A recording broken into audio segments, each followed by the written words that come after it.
Que a graça e a paz do nosso Senhor e Salvador Jesus Cristo reine em cada vida, cada coração. Que bom que nós estamos mais uma vez nesta noite, aprendendo um pouquinho da palavra deste Deus maravilhoso, deste Deus poderoso e Deus que nos ama, né? Como nós fazemos todo sábado, nós trazemos um artigo da revista Visão Missionária. Estamos estudando o artigo da revista Visão Missionária, segundo trimestre de 2021. Tem por título Lições de uma Moeda Perdida.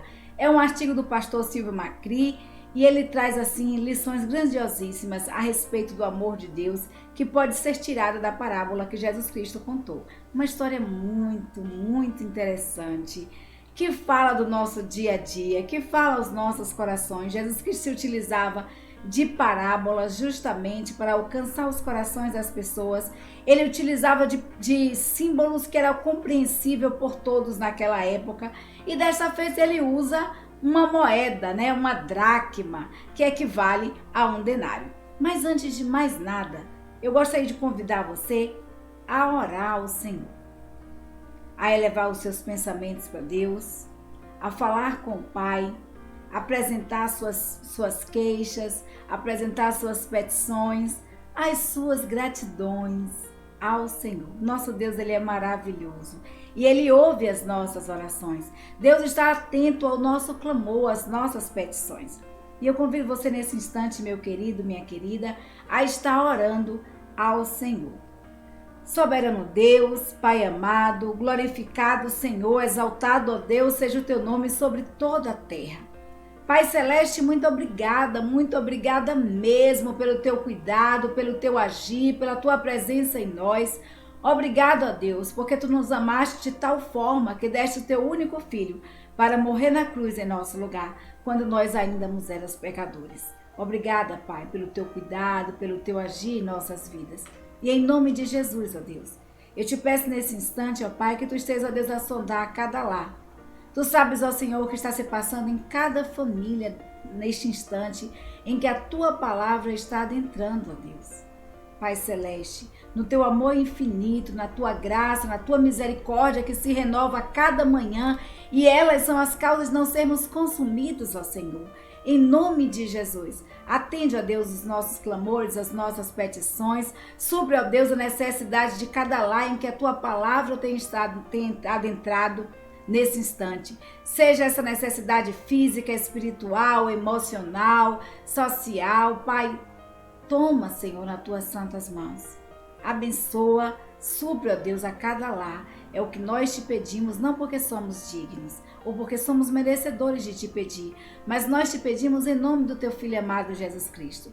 Usa-nos, ó Deus, também, Senhor, como instrumentos nas tuas santas mãos, que aqui, ó Pai, eu não venha falar nada de mim mesma, mas unicamente usada por ti. Abençoa, Deus, os nossos corações. Abre, ó Pai, as nossas mentes, para que possamos estar receptivos à tua palavra.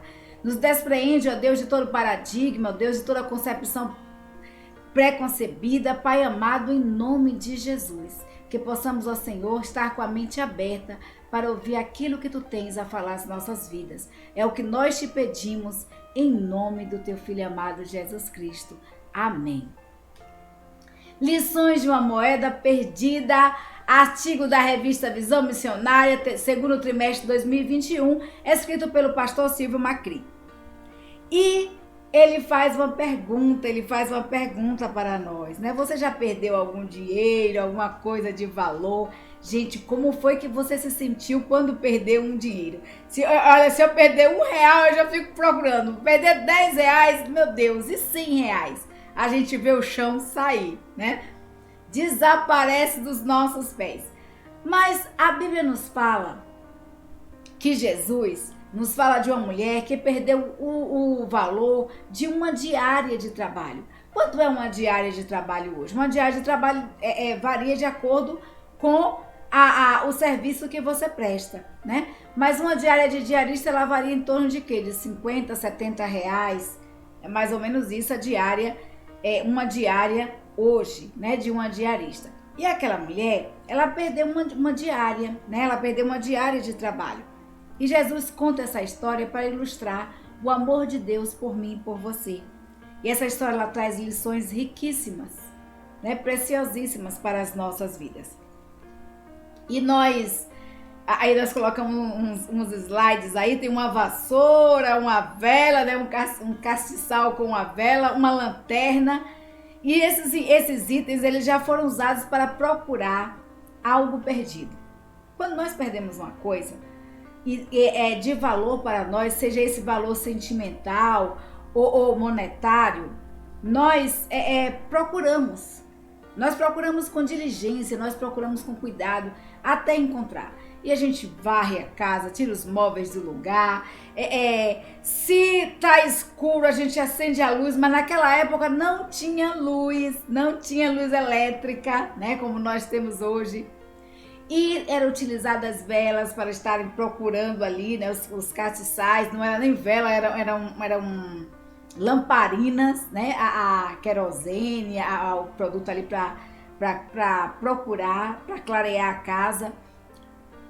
Às vezes uma lanterna, quando o lugar é bem escondidinho, mesmo com a luz acesa, a gente precisa de uma lanternazinha para procurar, mas a gente procura até achar, não é assim? Não sei se você é assim, porque eu sou assim.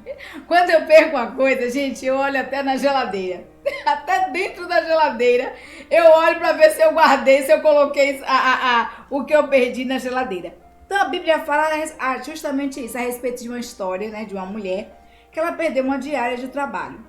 As casas no Oriente Médio não tinham janelas, somente possuíam um andar térreo e era difícil a procura de uma única moeda. E aquela mulher procurou, a Bíblia nos diz que ela procurou com diligência até recuperar esta moeda. E quando a gente procura com diligência algo que é importante para nós, que é de valor para nós, seja ele sentimental ou monetário, imagine como a gente se sente quando encontra. É uma alegria, uma tranquilidade no coração, né? Muito grande. Eu tenho uma pulseira que foi da minha mãe, uma pulseira de ouro. Foi a única coisa que eu fiquei da minha mãe. E eu viajei e não me lembrei onde, quando eu voltei, não tinha me lembrado onde estava essa pulseira. E eu procurei, porque todas as vezes que eu tô com carência da minha mãe, eu pego na pulseira e fico olhando. Lembro de manhã sempre usando aquela pulseira ali o tempo todo. E aí, eu cheguei de viagem e procurei essa pulseira. Gente, procurei, viu? Procurei, não achei. Eu tava tão triste, eu falei, poxa, eu perdi. A única coisa que eu tinha da minha mãe, eu perdi.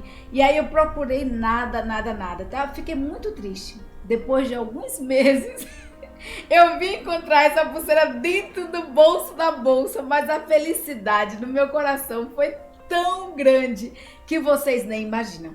Então, como é que você se sente quando encontra algo precioso, algo que foi de valor para você, que foi perdido e você achou, né? A Bíblia nos conta a história justamente dessa mulher que tinha uma coisa preciosa, né, para ela. Essa dracma era muito preciosa não só no valor monetário, mas no valor também sentimental, naquilo que simbolizava a moeda para aquela mulher. Então, Jesus Cristo ele começa falando em Lucas capítulo 15, versículo 8 e 9, começa dizendo assim: O qual a mulher que, tendo 10 dracmas, se perde uma dracma, não acende a candeia e varre a casa e busca com diligência até achar.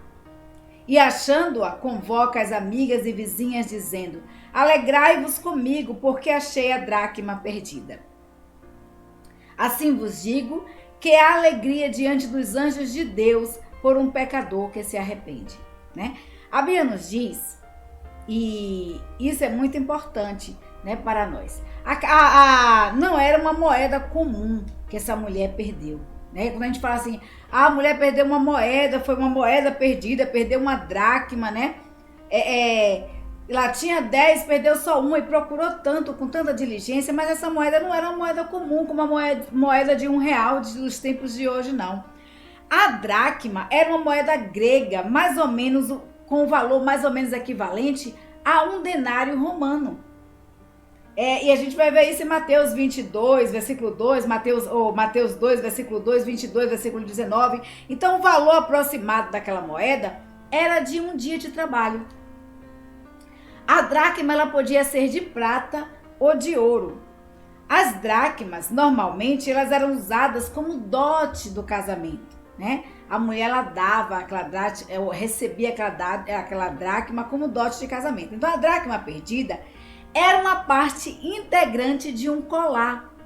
Um colar que foi presente do noivo para a sua noiva. Então, aquela moeda não só tinha um valor monetário, porque ela equivalia a um dia de trabalho, mas também tinha um valor sentimental muito grande, porque ela recebeu o colar de 10 dracmas do seu esposo, do seu noivo. E que isso representava um compromisso perante a sociedade. Então as mulheres costumavam usar o colar de dracmas, né, ali no pescoço para, diante da sociedade, mostrar que ela era noiva, que ela tinha um compromisso com alguém. E esse relacionamento entre ambos, ele se consumaria logo com o casamento.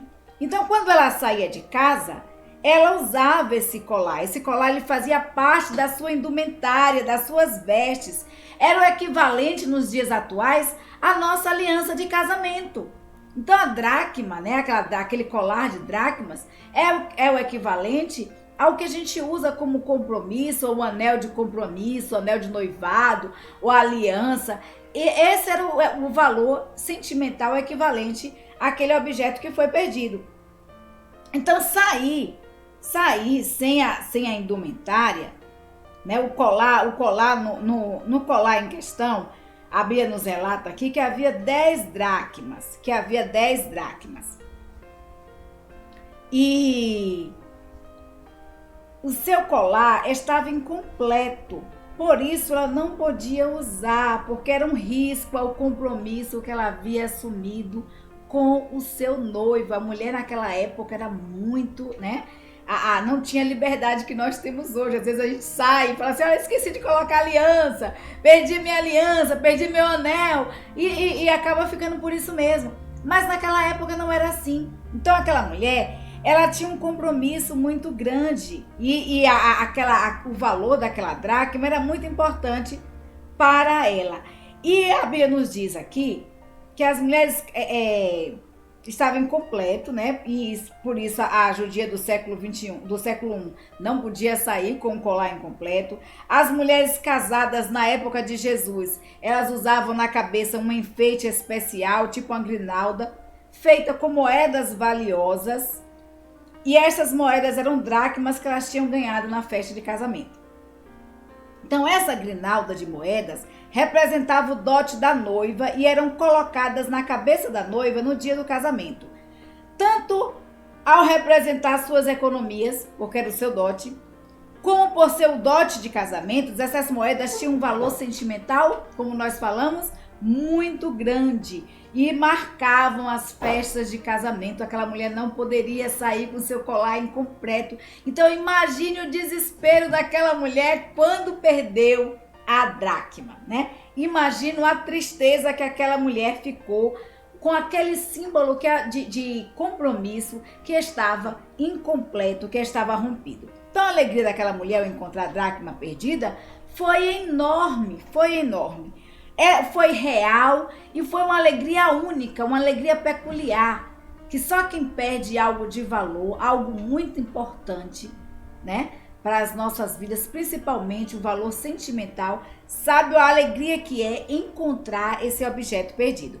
Então, ela sentiu um desejo, a Bíblia nos relata aqui, que ela sentiu um desejo imediato de compartilhar com as amigas. Olha, chamou as amigas, né, é isso que a Bíblia nos diz, que ela vai, chama as amigas para compartilhar a alegria, né? E diz assim, olha, celebrem comigo, se alegrem comigo porque eu encontrei a dracma perdida. Provavelmente ela já tinha até perguntado para as amigas, para as vizinhas, se tinha caído na casa delas essa dracma, né? Para ela chamar essas amigas para conversar, eu já imagino assim.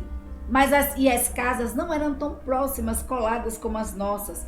Viviam-se em tendas, né? Eram arraiais. Então imagine como aquela mulher estava na sua diligência a procurar a dracma perdida. E Jesus Cristo conta essa história para nos falar sobre a alegria de Deus. O amor de Deus por mim, por você é tão grande, que Deus deu o seu único filho para morrer na cruz no meu lugar e no seu lugar. E esse selo do Espírito Santo em nossas vidas, ele só é possível porque Cristo morreu por mim e por você. E quando nós perdemos esse selo, né? Quando a gente não perde esse selo, porque a comunhão com Deus ela foi quebrada no Éden. A Bíblia nos diz que Deus conversava com Adão e com Eva toda viradinha da tarde.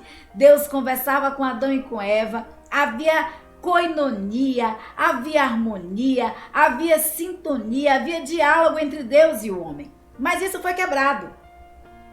E esse diálogo, ele só é possível, essa reconciliação só é possível através de Jesus Cristo. Então, Jesus Cristo estava dizendo o seguinte, olha, imagine a alegria no céu quando um pecador se arrepende, quando aquele homem, aquela pessoa que está afastada do Senhor, seja ela homem, mulher, criança, volta-se aos pés do Senhor e diz, Senhor, eu quero que tu governes minha vida, meu coração, as minhas ações. A alegria no céu é muito grande. E a Bíblia nos diz que Jesus Cristo falou, olha, eu digo que vocês que a alegria diante de Deus, diante dos anjos, né? A alegria de Deus diante dos anjos é tremenda. O coração de Deus fica alegre quando nós nos reconciliamos com Ele, quando nós nos reconciliamos com Deus. Então, queridos, a alegria daquela mulher em encontrar a dracma perdida ultrapassou os limites da sua casa. A alegria de viver com Jesus, ela tem ultrapassado os limites da sua casa. Você tem alcançado seus vizinhos, você tem compartilhado com seus vizinhos a alegria de ter Jesus no seu coração, na sua vida? Como você tem feito? Será que também você não precisa usar a vassoura para fazer uma faxina no seu interior? Jogar fora todas as tralhas, tudo que não agrada ao Senhor, né? E manter a candeia, manter a candeia acesa e iluminar sua casa, sua igreja, seu trabalho, seus relacionamentos com o brilho do Espírito Santo de Deus, a fim de alcançar pessoas para o reino de Deus. Essas são interrogações que o autor nos coloca, né? Com um grifo nosso aqui em algumas partes. Então, a Bíblia nos relata aqui, queridos, que o evangelista Lucas, no início do século XV, ou no início do capítulo 15, o evangelista Lucas, ele relata que Jesus, ele foi interrogado pelos escribas e fariseus. E ele foi atacado duramente, criticado. Jesus foi altamente criticado por receber, né, e por sentar com pecadores, por comer com pecadores. E essas críticas e ofensivas que os escribas e fariseus dirigiam a Jesus eram críticas gratuitas. Jesus não fez nada para ser criticado por esses homens. Então a resposta de Jesus, o autor coloca aqui, foi uma resposta construtiva, criativa e uma resposta didática.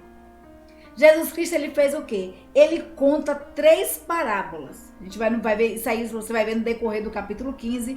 Dá uma lidinha no capítulo 15 de Lucas que você vai encontrar essa história de Jesus. Então Jesus conta 3 parábolas. A parábola da ovelha perdida.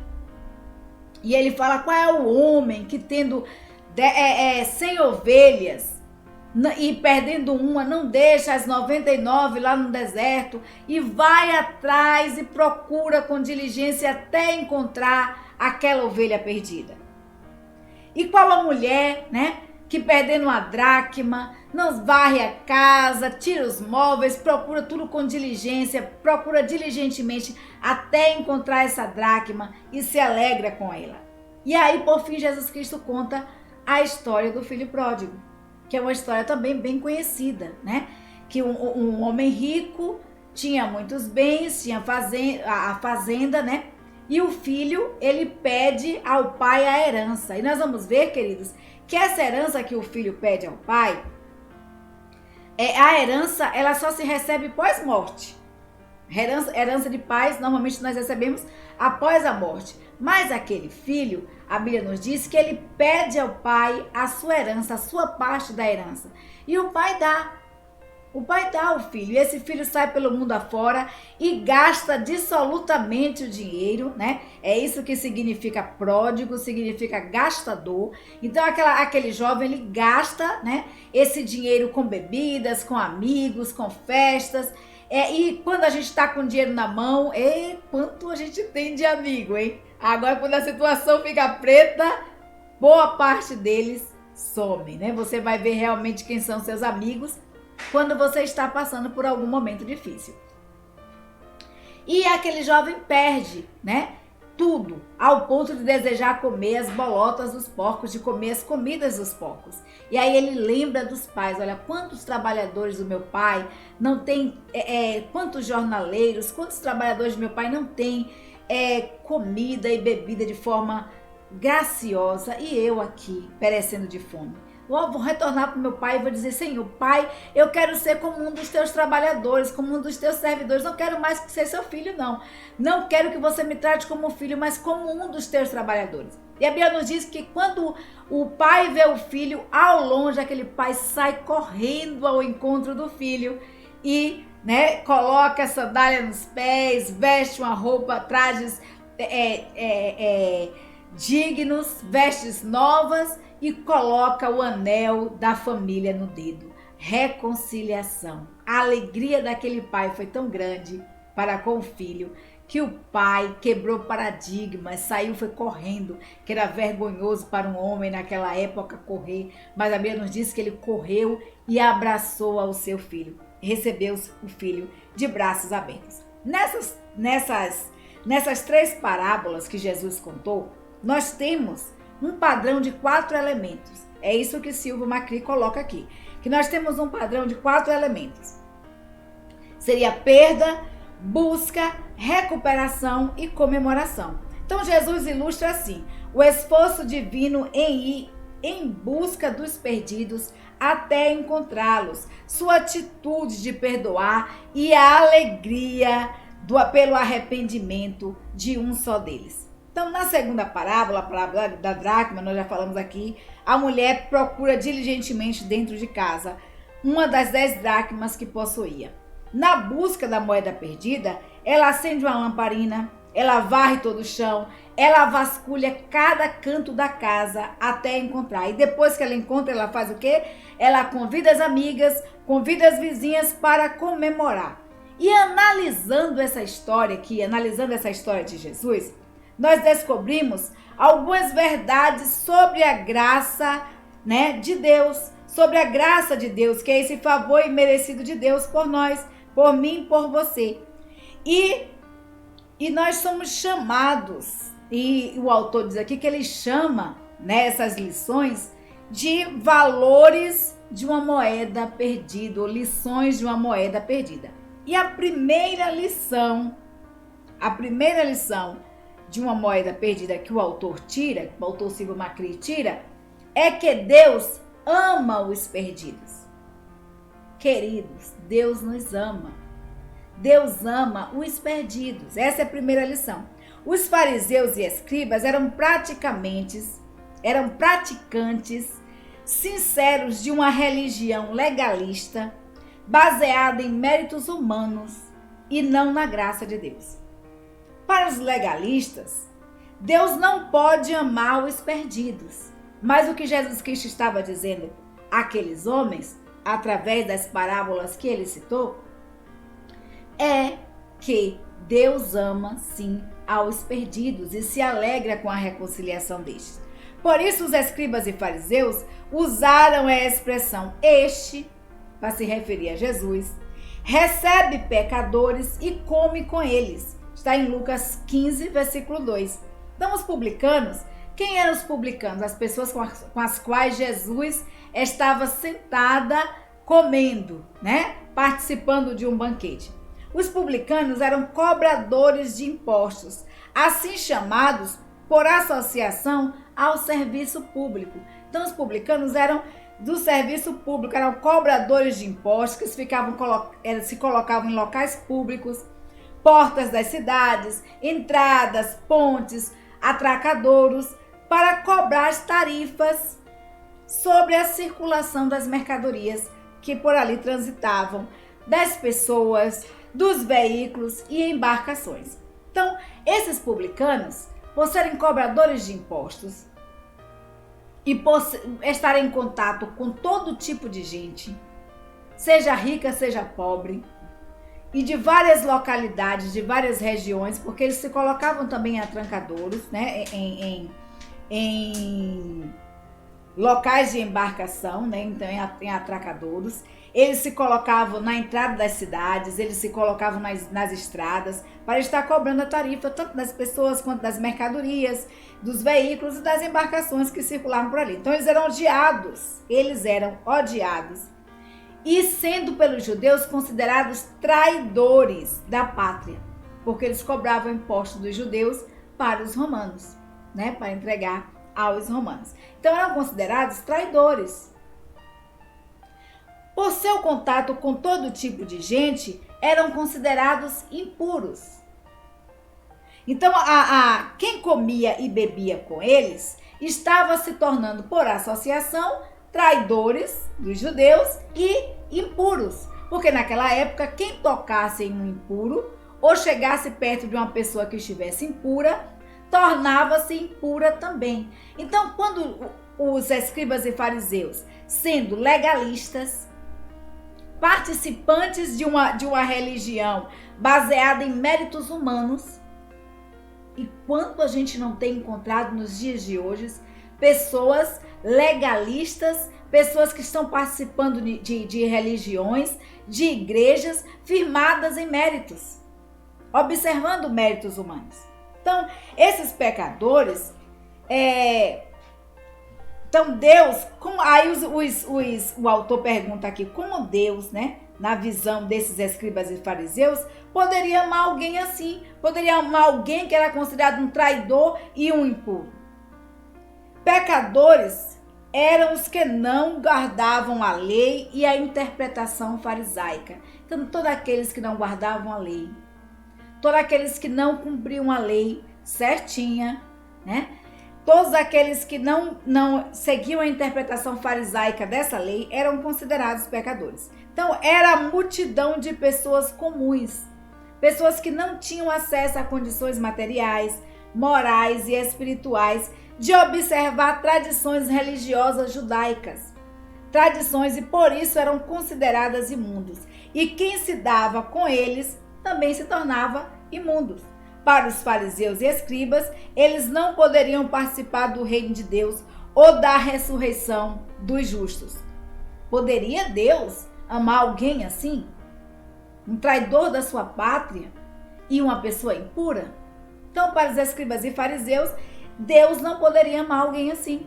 E o que o autor tira, a primeira lição, é que Deus ama sim os perdidos. Deus nos ama. Deus nos ama. E a Bíblia nos diz que Deus nos ama tanto que enviou o seu único filho, Jesus Cristo, para morrer na cruz por mim e por você. Então, existe muito nos dias de hoje e muito no seio das nossas igrejas, pessoas legalistas, pessoas que estão firmadas em dogmas, em paradigmas e que não conseguem se dissociar deles. Pessoas que julgam e muito outras. Pessoas que consideram as outras pessoas inferiores a si e se acham santas demais, que não podem comer ou beber com tal pessoa. Quanto mais dirigir um olhar. Quem nunca recebeu um olhar de cima para baixo de alguém, né? Quem nunca recebeu aquele olhar, tô nem aí para você. Você é um reles. Faz parte da ralé da sociedade. Então, Jesus Cristo estava mostrando ali, com aquela parábola, que Deus ama sim aos perdidos. Essa foi a primeira lição. E aí nós vamos ver, queridos, que a Bíblia nos diz o seguinte, em Lucas 4:18. Anunciai as boas novas aos pobres, proclamai libertação aos presos, restauração de vista aos cegos e põe em liberdade os oprimidos. É isso que a Bíblia nos diz. Queridos, vamos anunciar as boas novas, vamos anunciar o Evangelho do Senhor Jesus Cristo aos pobres, proclamar libertação aos presos que estão aí em prisões, aprisionados por Satanás, aprisionados em vícios, em drogas e toda sorte de coisa. Deus quer restaurar a visão destas pessoas. Deus quer dar vista aos cegos e Deus quer dar liberdade ao oprimido. Então, o que mais aborrecia os críticos de Jesus era justamente o que alegrava o coração de Deus. O que mais aborrecia eu estou no próximo slide, embaixo do coraçãozinho. O que mais aborrecia ali os escribas e fariseus era o que justamente alegrava o coração de Deus. Jesus Cristo estava fazendo a vontade do Pai, quebrando paradigmas, levando a palavra de Deus àquelas pessoas que não tinham acesso a ela. Deus não poderia, julgando que Deus não poderia amar aos publicanos e pecadores, eles estavam em oposição ao Senhor, porque esses tinham enviado Jesus Cristo justamente, e é o que nós vemos aí no capítulo 4 de Lucas, versículo 18, Deus enviou Jesus Cristo para anunciar as boas novas aos pobres, proclamar libertação aos presos, restauração da visão aos cegos e por liberdade aos oprimidos. Deus ama e quer salvar somente pecadores que se reconhecem estar perdidos no pecado e se arrependem verdadeiramente. E se alegra profundamente quando um perdido é salvo. Quando Deus dá liberdade, quando nós queremos verdadeiramente ser livres, a Bíblia nos diz que Jesus Cristo nos libertará, né? A palavra de Deus nos libertará e nós seremos verdadeiramente livres. A segunda lição que o autor Silvio Macri tira é que Deus ama a todos os perdidos, sem distinção, sem escolher a quem vai salvar, sem escolher a quem vai amar. Deus ama a todos. É notável o fato de Jesus ter usado figuras que eram vítimas de preconceito e desprezo por parte de seus adversários. Na primeira parábola, Jesus Cristo usou o exemplo de um pastor de ovelhas, profissional de péssima fama no ambiente palestino, muitas vezes acusado de conduta desonesta e conhecido por sua falta de religião. Um pastor não era aceito naquela época como testemunho de tribunais. E aí Jesus Cristo usa justamente a primeira ilustração que Jesus faz usando a figura de um pastor. A segunda, ele usou a figura de uma mulher pobre. A mulher é considerada como propriedade do marido, pessoa de segunda categoria, com quase nenhum direito, né? Que a mulher tinha naquela época o direito de ficar calada e permanecer calada. Então, se os homens eram considerados pobres, imagine as mulheres destes homens, que não eram nem sequer contadas naquela época. E aí Jesus Cristo usa justamente a figura de uma mulher e uma mulher pobre. Na terceira personagem, na terceira ilustração de Jesus, ele usa a figura de quê? A figura principal da parábola é o filho pródigo. Um filho rebelde que, conforme a lei de Moisés, deveria ser apedrejado por causa da sua rebeldia. É o que está escrito em Deuteronômio 21, de 18 a 21, que diz assim: quando alguém tiver um filho contumaz e rebelde, que não obedecer à voz de seu pai e à voz de sua mãe, e castigando-lhes não der ouvidos, então seu pai e sua mãe pegarão nele, o levarão aos anciãos da cidade e à porta do seu lugar, e dirão aos anciãos da cidade: este nosso filho é rebelde quanto mais, não dá ouvidos à nossa voz, é um comilão e um beberrão. Então todos os homens da cidade o apedrejarão, até que morra, e tirarás o mal do meio de ti. E todo Israel ouvirá e temerá. Então, respondendo aos adversários, e a lei diz aqui que aquele menino, o pagamento dele seria a morte, né? A punição dele seria a morte.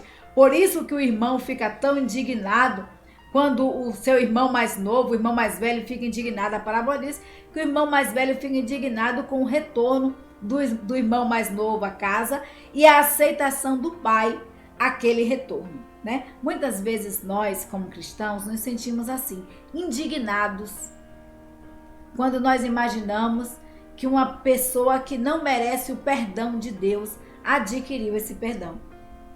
E nos indignamos. E quantas vezes nós não julgamos e falamos assim: olha, aquela pessoa fazia isso, e agora diz que é crente, diz que está salvo, diz que Deus perdoou, que a vida mudou. Então, quando a Bíblia nos diz que quando nós queremos, quando nós nos arrependemos verdadeiramente, há sim transformação em nossa vida e mudança de vida. Mudança de vida, porque nós passamos a ter o Espírito Santo de Deus em nossas vidas. Nós fomos comprados e selados pelo Espírito Santo de Deus. Então, respondendo aos seus adversários, Jesus contou histórias sobre alguns dos mais desprezados seres humanos para mostrar que Deus ama não somente os pecadores, mas Deus ama a todos os pecadores sem fazer distinção de nenhum. A Bíblia nos diz que não haverá grego nem judeu, circuncisão ou incircuncisão, mas que Cristo será tudo em todos. Cristo será tudo em todos. E aí a Bíblia nos diz o seguinte, em 2 Pedro 3,9, Deus não quer que ninguém pereça, mas que todos venham a se arrepender. Essa é a vontade de Deus. Deus não quer, meu querido, minha querida, que ninguém venha a se perder, mas que todos venham a se arrepender, a buscar a sua face. O nosso Pai está de braços abertos, nos aguardando o momento de nos reconciliarmos com Ele, de falarmos com Ele face a face. Em nossa cultura, nós temos o costume, como nós falamos, de fazer separação de pecadinho e pecadão, né? Quais são os pecadores pelos quais Deus deve perdoar e quais são os pecadores que Deus não deve perdoar? Quais são os pecados que Deus não deve perdoar? A Bíblia, porém, nos afirma que Deus não quer que ninguém pereça, mas que todos venham a se arrepender. A Bíblia nos diz que aquele que não vem pelo amor, vem pela dor. Mas Deus dá um jeito de falar às nossas vidas e aos nossos corações. Eu não sei como você está agora, como você se sente agora, mas eu sei que Deus nos ama.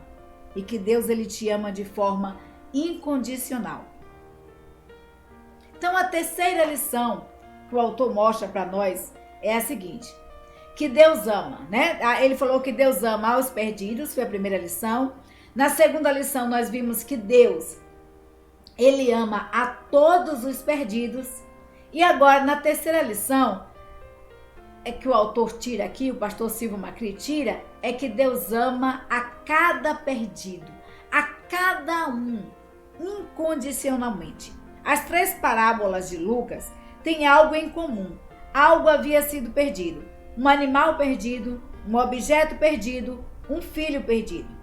Nota-se o valor de um animal, o valor de uma só moeda e o valor de um só filho.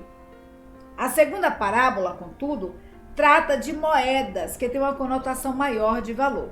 A intenção de Jesus era o seguinte, mostrar que cada um de nós, cada pessoa tem um valor imensurável para Deus, um valor inestimável para Deus.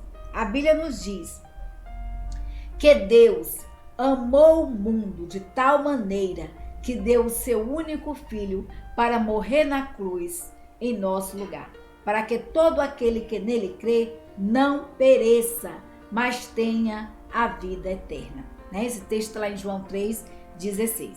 Então, Deus amou o mundo de tal maneira que deu o seu único filho para que todo aquele que nele crê não pereça, mas tenha a vida eterna. Então, nessa parábola, a última frase é muito especial, Porque Jesus Cristo fala o seguinte: a alegria na presença de Deus por um só pecador que se arrepende.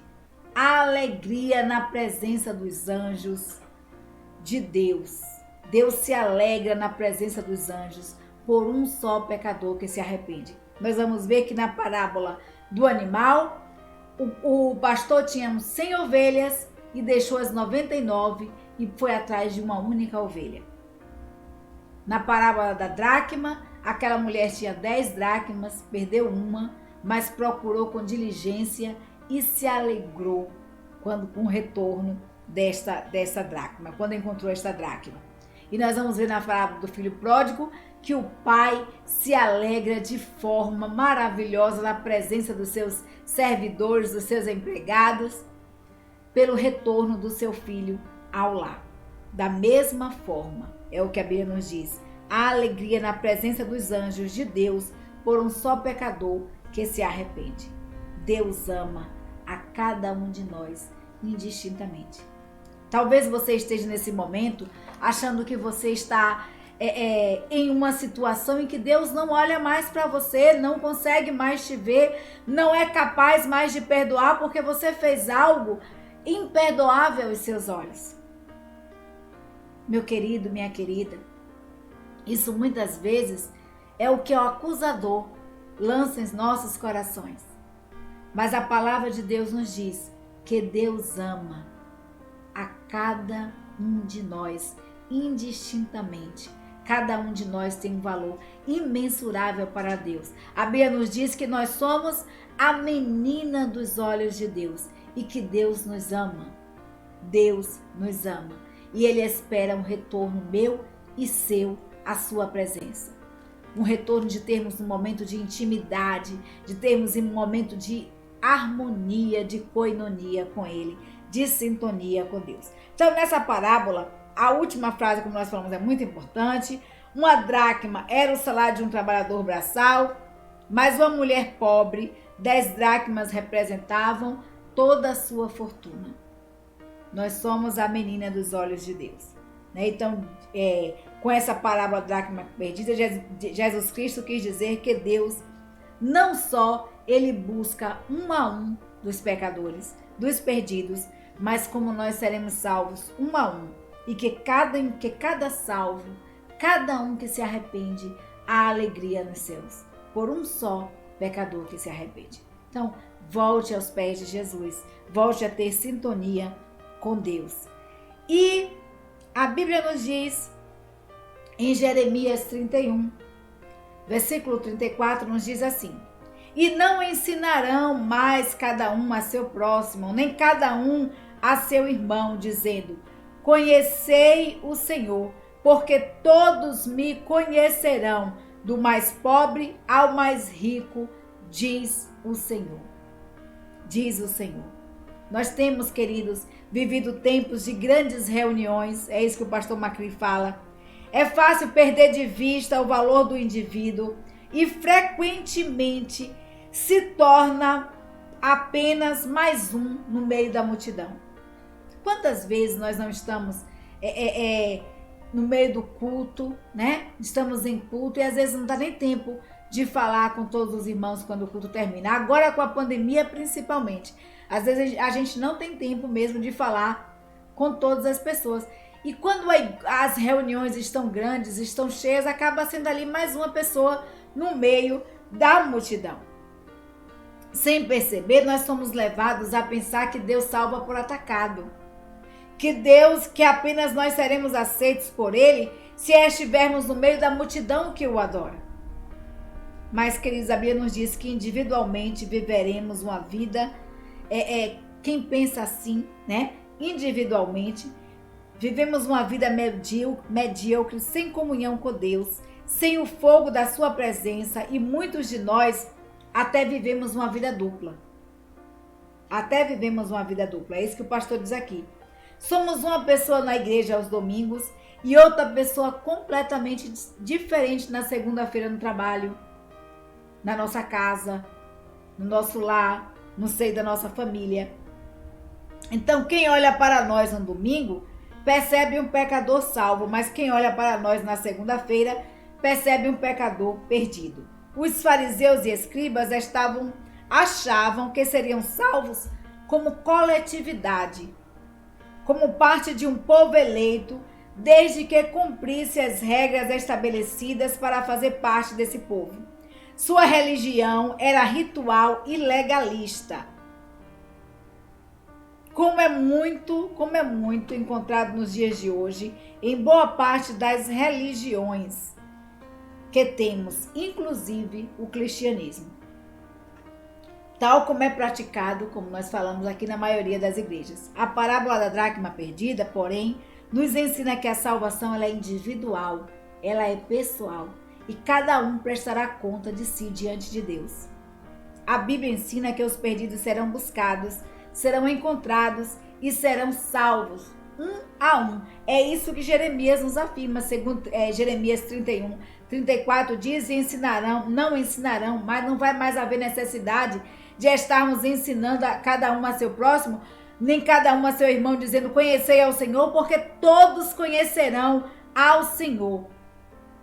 E dos mais pobres aos mais ricos, todos conhecerão ao Senhor. Isso é o que diz o Senhor. E a Bíblia nos diz que quando Jesus Cristo voltar, toda a terra confessará que Jesus Cristo é o Senhor. Toda a terra confessará que Jesus Cristo é o Senhor. Uns para a perdição, outros para a salvação. E a Bíblia nos convida, queridos, a Bíblia nos chama a nos arrepender. É isso que a Bíblia nos diz em Atos 2:38. Arrependei-vos e cada um de vós seja salvo em nome de Jesus para o perdão de vossos pecados. Deus deu seu único filho para morrer por mim e por você, para que hoje eu e você tivéssemos livre acesso ao Pai. A Bíblia nos diz que o véu do templo se rasgou e que não há mais separação entre o homem e Deus. Nós temos livre acesso a Deus através de Jesus Cristo. Então, eu deixo para vocês o versículo para guardar no coração, o que está escrito em Jeremias 29, versículos 12 e 13, que diz assim: então me invocareis, passareis a orar a mim, e eu vos ouvirei. Buscar-me-eis e me achareis, quando me buscardes de todo o vosso coração. O pastor ele diz o seguinte aqui, como testemunho, que há alguns anos ele leu o testemunho de um homem que tinha 8 filhos. Todos os 8 filhos eram crentes, mas ele não era convertido. Assim como a moeda perdida dentro de casa, esse filho havia perdido, né? Esse filho estava perdido dentro de casa, esse pai estava perdido dentro de casa, dentro de uma família cristã. A família toda era evangélica, menos o pai. Então aquela mãe, na verdade, tinha 9 filhos, dos quais 8 eram salvos e um deles estava perdido. E por isso ela orou pela salvação diariamente. E aqui o autor Silva ele fala o seguinte, que ela orou durante 21 anos. E ela fazia porque amava seu filho e sabia que Deus amava aos perdidos. E ele ama todos os perdidos, a cada perdido em particular. Ele sabe onde você está agora. Deus sabe o que você está passando. Deus sabe o seu nome, seu CPF, seu RG. Deus sabe o endereço da sua casa. Deus sabe onde você está. Deus sabe onde você mora, onde você trabalha.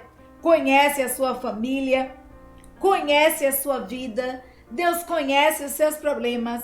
E Deus quer abençoar você pessoalmente. Deus quer dizer que te ama. Deus quer mostrar que te ama, que cuida de você como um filho. Como um filho. E a Bíblia nos diz em Jeremias 29, 12, 13, que é o versículo que eu deixo para guardar no coração. Então vocês me invocarão, me invocareis, passareis a orar a mim, e eu ouvirei. Buscar-me-eis e me achareis, quando me buscardes de todo o vosso coração. Vocês irão achar sim ao Senhor, quando buscarem de todo o seu coração. Então Deus sabe da sua situação, Deus sabe onde você mora, Deus sabe o que você passa. E Deus espera que você ore, que você fale com Ele, que você retorne ao momento de coinonia com Ele. um momento de sintonia. Então eu convido a você nesta noite para buscar a face do Senhor. E como a ilustração aqui daquela mulher que ora, né, tem seus 8 filhos evangélicos e o esposo não, e que ela ora há 21 anos pela conversão do seu esposo. Há quantos anos você tem orado pela mudança de vida do seu esposo? Há quantos anos você tem orado pelo retorno do seu filho? Ore mais, busque mais. No tempo de Deus, no momento certo, na hora certa, Deus irá buscar, porque a Bíblia nos diz que Deus ama ao pecador. Deus ama o pecador, Deus ama a cada pecador indistintamente, Deus ama a cada um de nós, Deus ama a cada um de nós. E Ele deixa tudo para ir ao encontro, mas é preciso que nós invoquemos a sua face, que passemos a orar ao Senhor, que busquemos a sua direção para as nossas vidas e transformação no nosso interior. Que Deus nos abençoe, nos dê uma semana maravilhosa na sua presença. Muito obrigada a você que nos assiste, a você que se inscreveu no nosso canal. Compartilhe essa palavra também do Senhor com seus amigos, com seus familiares. Deus quer usar você. A nossa parte nós estamos fazendo. Nós pedimos a você que faça a sua, que compartilhe, que se inscreva no canal, ativa o sininho aí, se inscreva no nosso canal Batistas de Almadina. E que Deus seja instrumento nas tuas mãos. Que Deus nos abençoe. Vamos continuar orando, porque juntos em oração nós somos mais fortes. Um beijo e um cheiro para cada um de vocês.